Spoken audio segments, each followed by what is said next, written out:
V2EDI. Now your hosts, Mo Carter, Nick Kuzma, and Simon Williams. Hey everybody, and welcome to another edition of First Down Friday night here on Fox 54. I'm Mo Carter, and this is Nick Kuzma. If you have not met him, he is our new weekend sports anchor, and he's been getting a chance to enjoy some of this Southern football entertainment. What were your thoughts of these first couple weeks? Oh, it's been so much fun. A lot of really good football down here. All 4 mics. Though, I will say. I got you, man. I got you. So obviously, you know, it's rivalry week. A lot of games going on from a regional standpoint. I'll ask you about your high school rivalries coming up, but I got to hit you up with this very, very big one. Going into tonight, Hartselle and Cullman, they've met 100 times on the gridiron, and of course, this series is very, very close. The Tigers, they lead it 49-47, and is also 4 ties, but tonight, it was meeting 101 down I-65 in Cullman. It was a cat fight as the Tigers and Bearcats going at it today. First quarter, Hartselle knocking on the door. Right, Fletcher taking the handoff on the right side, breaks the tackle and score. Hartselle goes up 7-0. More from Mr. Fletcher. And look, we're going to call this guy's name a lot this evening. Fletcher busting around the left side. He is just breaking tackles. He's running through the defense. Nobody can tackle him. He gets tripped up at the 1-yard line. Look, if it worked once, then let's do it again. So Fletcher right up the gut. Touchdown, Hartselle Tigers. They're on top 14-0. Then Hartselle once again knocking on the door again, and it's Fletcher scoring again. Fletcher was leading Hartselle to a 24-0 lead in the first half. Cullman, they're forced to get out of that element of running, so they're throwing the ball, but it's Peyton Steele that comes up with a steal of the ball, actually INT style, 24-0 at the half. Let's check out your final score from down I-65. That was all Hartselle. They're going to win by a final of 34-3 over Cullman, so they pick up another win in the series. Next week, Cullman will take on Decatur. Hartselle will take on Columbia. Let's come back closer to home. St. John Paul and Randolph. They've had a budding rivalry, especially since David Lloyd used to be at St. John Paul. Let's pick things up in the first quarter. They go to the bread and butter. It's Nick Strong taking the handoff, and he scampers 25 yards into Falcons territory. That would set up this. Andrew Hunter. He'll throw the nice fade route to the back of the end zone, and it is caught for a touchdown right here. Grayson Davenport on the receiving end of that. Comes up with the touchdown. Raiders on top, 7-0. All right, boys and girls, let's go to the second quarter now. Falcons, they are once again on the move. But they don't protect the ball. There's a fumble out there. Eli Isbell comes up with the fumble recovery. Raiders, they're in great position to score right now as Coach David Lloyd looks on from the sidelines. Look, the Raiders, they waste no time getting into the end zone. Andrew Hunter in the shotgun throws the wheel route to Nick Strong, and he catches it in stride behind the defense. Touchdown Randolph. At that point, they go on to be up 14-0. Let's check your final score tonight, as it was all about the Raiders. They go on to win tonight by a final score of 55-0. Next week, Randolph will take on North Jackson, while St. John Paul, they'll take on Westminster Christian. Now, just 5 minutes from Sports Medfield is Milton Frank Stadium, the site of a huge rivalry game between Huntsville and Grissom. Two teams that are separated by a stretch of Memorial Parkway. 10 of the last 11 on-the-field meetings in this Rocket City rivalry have gone to Huntsville, including last year's 13-6 victory. Grissom with the ball deep in their territory. Javion Roscoe in the Wildcat follows his blocks en route to an 85-yard touchdown for the Tigers. Game was tied 7-7 at the break. Second half, Huntsville, they're going to be knocking at that door. McClung throws the quick slant to Christian Carter. Touchdown Panthers, 14-7 at that point. Huntsville looking for some insurance. Carlin Long, he's going to score on a 16-yard run later. And at the end of, after all things are said and done, Huntsville goes on to win by a final of 27-7. Next week, Huntsville versus James Clemens. Grissom versus Bob Jones. Down I-65 to Falkville, it was military appreciation night as the Blue Devils took on Sheffield this evening. Bulldogs with the ball. Calvin Madden calls his own number after reading the defense. He doesn't get much, but it's enough to move those chains on third down. So a little momentum for Sheffield, but that's all going to change here. Quarterback hit as he throws. Isaiah Warnick is there and goes back the other way with the interception. So ball goes to the Blue Devils. Fake handoff here. Caden Burnett to Landon Powell, who streaks up the sideline. Falkville is eventually going to get all the way down to the 1-yard line. And this is where all that hard work finally pays off. Toss to Lawson 2 for the touchdown. A 2-point conversion would make it 8-0 Blue Devils. And after all is said and done there, it's 32-7 the final, by the way, of Falkville. Next week, Sheffield goes to Red Bay. Falkville versus Tanner. All right, everyone, we're just getting started here on First Down Friday night, but do not forget, we are all on social media. Of course, we've had a few changes since the last time we have all met. You can follow me at Mo Carter, Fox54 on Twitter, Simon H.F. Williams on Twitter, and our new addition, Nick Kuzma. Follow him at Nick P. Kuzma on Twitter. If you send us a tweet, we may be able to read it out loud over the next 20 minutes. Lots of big games going on, and Simon Williams will tell us about this huge game he's at right now. Simon? Our game of the week brings us to Madison, just down the road. It's a rivalry, and we'll have more with James Clemens, Bob Jones, when we come back.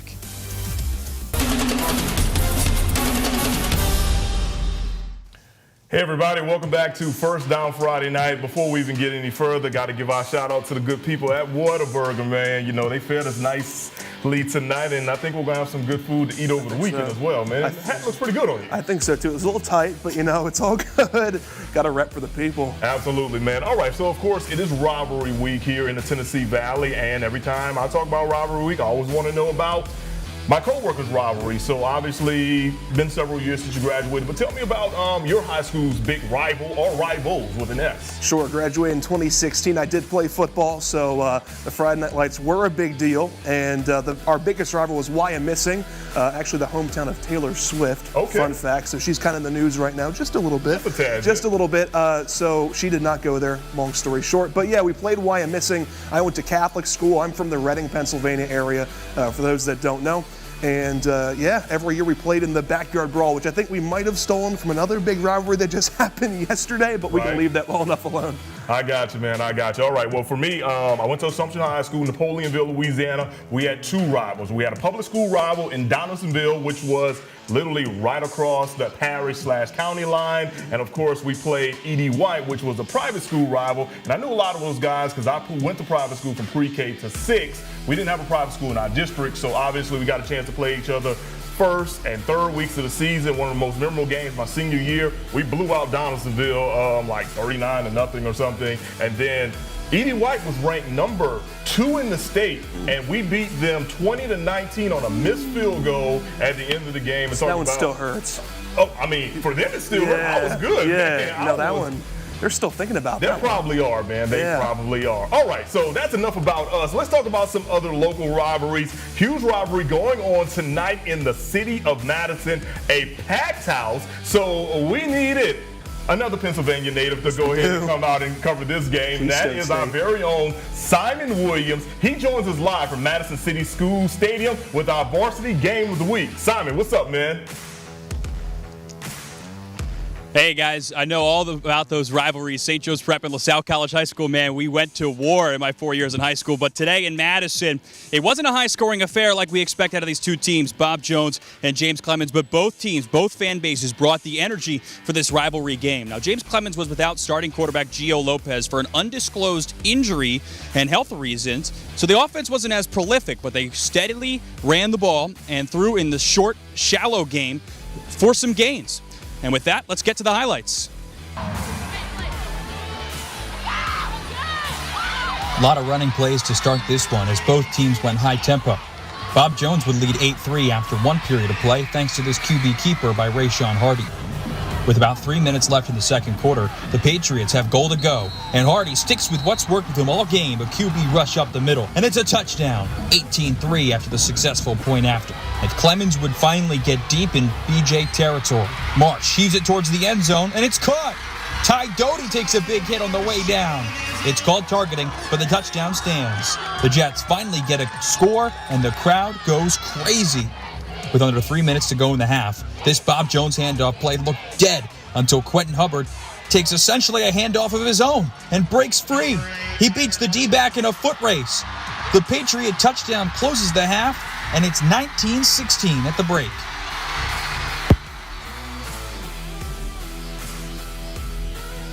Yeah, guys, so we would get one more score out of Bob Jones, and that was it. They would hold things together defensively, even after a late turnover by James Clemens. Got them the ball back in their own territory, but 3 consecutive plays with personal fouls set them back even more. And so our final score for Madison tonight, Bob Jones took care of business against James Clemens, 26-19, to improve to 2-1 on the year, while James Clemens falls to 0-3. Now, next week, Bob Jones is back here at Madison City School Stadium for a home game against Grissom, while James Clemens takes the short trip to Milton Frank for a bout with Huntsville High. Guys, back to you. All right, thank you so much, Simon. Now we have some action from Thursday night. Nick? Yep.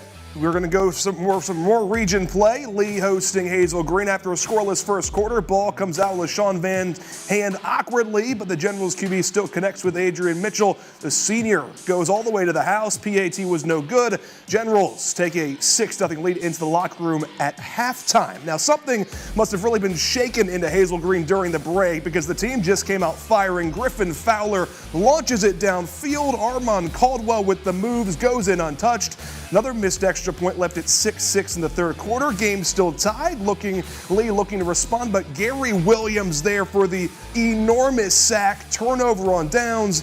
That hurts, because less than 2 minutes later, Hazel Green driving, and Fowler finds Caldwell again, evades more tacklers, and that gives the Trojans the lead, which they end up never surrendering. Final score from Milton Frank, as Hazel Green shuts out Lee in the second half. They win it 25-6. Next week, the Trojans host Buckhorn, and the Generals take on May Jemison.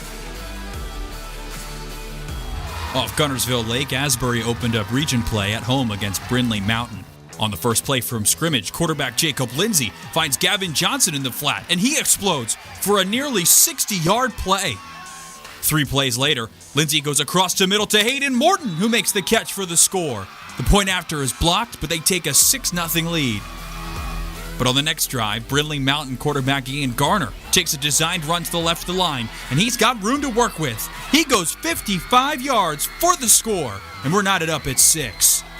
Lions want to take advantage of the previous missed field goal by going for 2. Garner takes the snap, shows a little touch, lofting it to the left corner, and it's hauled in by Jacob Eisenberg. Lions go up 8-6. Next drive, Lindsay takes the snap, heaves it down left sideline, and who else but Gardner to snag it out the sky. Gardner shows some skills on both sides of the ball. And on the ensuing drive, Garner in the gun takes the snap, slips out of some pressure, evades one defender, puts a couple of juke moves on 2 more, and it's a foot race. No Ram is going to win. Touchdown, Brindlee Mountain. Another massive rush for the Lions to take the lead. All right, Brindlee Mountain would pile it on in the second half, beating the Rams on the road 52-28. They improved to 2-0 on the year as Brindlee Mountain's first multi-win season since 2014. They get Vinemont next week at home with a loss. Asbury drops to 0-3. They'll take on Susan Moore next week. All right, everyone, we've got more First Down Friday night coming your way. Next up, we'll take you down I-65 to Priceville to see how things went with Madison County. We've got that coming up next.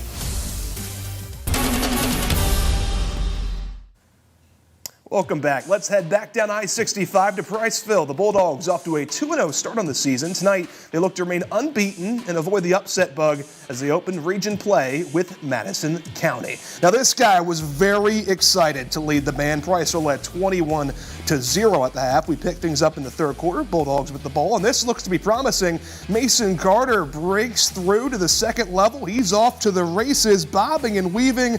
But, Mo, I got some bad news for you, man. See that yellow thing there? There's a flag. Yeah, that's not good. They're going to have to punt. Defense going to pick up the offense later because 4th and 1. The Bulldogs stuff Madison County. The measurement, it is short. Ball is going to go to Blitz Clemens here afterwards. That's a football name if I've ever heard one. Right. He'll be tackled at the pylon. It's a touchdown. Bulldogs go up 28-0, and Priceville, they go on to win by the final of 35-0. Next week, Madison County plays New Hope, and Priceville plays DAR. All right, let's come back closer to home, everyone. The Westminster Wildcats at home taking on North Jackson. There's a lot of black, red, and white in this game because those are the colors for both teams. Off the kickoff, the squib kick is bobbled. However, it is retained by the Westminster Christian Wildcats. Now, Westminster Christian calling the curl route on the first play. Brandon Mush, a former First Down Friday Night MVP of the week, hits Owen Lockett. All he has is space and opportunity in front of him. 67-yard touchdown. PAT is blocked, so the Wildcats only lead 6-0. So the people who are wearing red and black on the home side, they're happy about that. Now the Wildcats, they're aggressive after successfully pulling off an onside kick and recover it by T.J. Carter. Guy's got a pretty good last name, if I can say so myself. So here we go. Brandon Mush, once again, we've already seen his arm talent, so what about his footwork right here? He just calls his own number and takes up. He'll pick up 25 yards on the play right here to set up the Wildcats in great scoring position.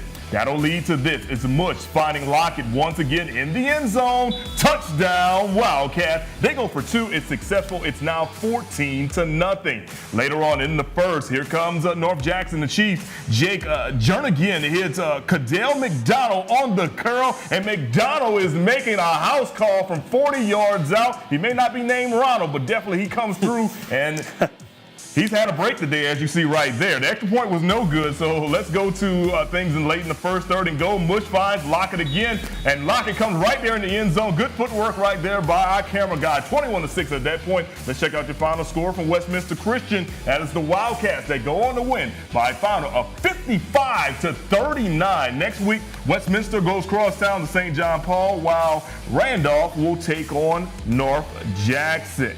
And let's check out things out in Gurley now. The Ider Hornets making a trip out west to take on the Whitesburg Christian Warriors. First quarter, second down, the Warriors with the possession. Caleb Williams handed off to the running back, Ian Putman. He gets stopped by that defense. Let's go now. Third down, more defensive pressure. Hornets, Caleb Williams looking for an open receiver, tries to make a run for it, and he gets sacked. So Hornets gain possession, first down, out of quarterback. Watch as he sneaks around the right side, and he gets behind the defense. Oh, those tricky Ider Hornets. They're up 6-0. Now Caleb Williams, he'll hand it off to Ian Outman, and he will run into the wall of the defense. Tries to get a little bit more, so that didn't work. But then Williams, a quick pass out to his man on the screen pass. Look as he picks up that big block from the offensive lineman. And number 19 is going down the sideline for a touchdown right there. We got a tied ball game. Let's check out your final score from Gurley this evening. It is Whitesburg Christian that goes on to pick up a 25-18 victory over Ider. Next week, Ider will take on North Sand Mountain, who took on Fife tonight. I'm pretty sure they got beat up pretty well against the Red Devils. And speaking of Fife, Fife's going to take on Whitesburg Christian next week. Hey, we will wrap up First Down Friday night, the Week 2 edition, when we return.